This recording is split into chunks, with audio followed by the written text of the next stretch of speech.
तुम्हाला या थंडगार वातावरणामध्ये गरमागरम वाफाळता मसाले भात खायचा आहे का? मग ही सुपर इझी रेसिपी तुमच्यासाठी. तर हा मसाला भात बनवण्यासाठी सगळ्यात आधी मी एका कुकरमध्ये तेल चांगलं तापवून घेते आहे. तेल तापलं की मग मी आत ॲड करणार आहे मोहरी. मोहरी छान तडतडली की मग मी आत ॲड करणार आहे जिरं. जिरंही चांगलं फुललं की मग मी टाकणार आहे कढीपत्ता.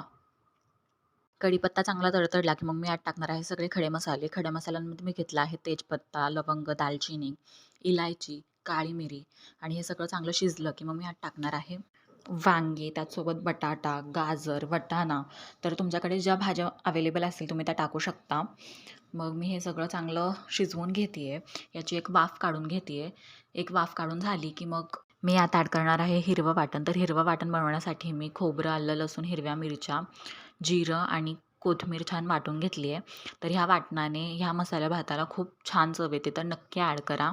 मग मी हे वाटण यात ॲड करून चांगलं परतून घेते आहे. तर हे हिरवं वाटण आपल्याला ह्या भाज्यांसोबत छान शिजवून घ्यायचं आहे. हे वाटण चांगलं शिजलं, त्याला चांगलं तेल सुटलं, की मग मी यात ॲड करणार आहे एक मोठा चमचा गोडा मसाला, त्याचसोबत एक छोटा चमचा गरम मसाला, त्याचसोबत चवीनुसार मीठ, थोडीशी हळद आणि एक अर्धा चमचा धना पावडर आणि मग हे मसाले हे छान भाज्यांसोबत परतून घ्यायचे आहेत. तर मी इथे हाय फ्लेमवरच हे मसाले भाज्यांसोबत छान परतून घेते आहे आणि बघा अगदी 1-2च मिनिटामध्ये ह्या भाज्यांना किती छान तेल सुटलं आहे. मग मी यात ॲड करणार आहे गरम करून घेतलेलं पाणी. तर पाणी इथे गरम करूनच ॲड करा. तर इथे पाण्याला चांगली उकळी आली आहे. आता मी यात ॲड करणार आहे तांदूळ.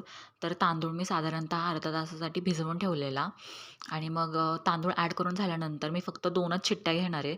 2 शिट्ट्यांमध्ये हा भात खूप छान शिजला जातो आणि इथे अगदी 2च शिट्ट्यांमध्ये झाला आहे आपला गरमागरम वाफळता मसाले भात रेडी. आता मी इथे वरून थोडीशी बारीक चिरून घेतलेली कोथिंबीर आणि खोबऱ्याचा किस ॲड करून ह्याला छान गार्निश करून घेते आहे. तर अशाच छान छान रेसिपीजसाठी माझ्या चॅनलला लाईक करा, शेअर करा, सबस्क्राईब करा आणि कॉमेंट्समध्ये सांगा तुम्हाला ही मसाला भाताची रेसिपी कशी वाटली. Thank you for watching.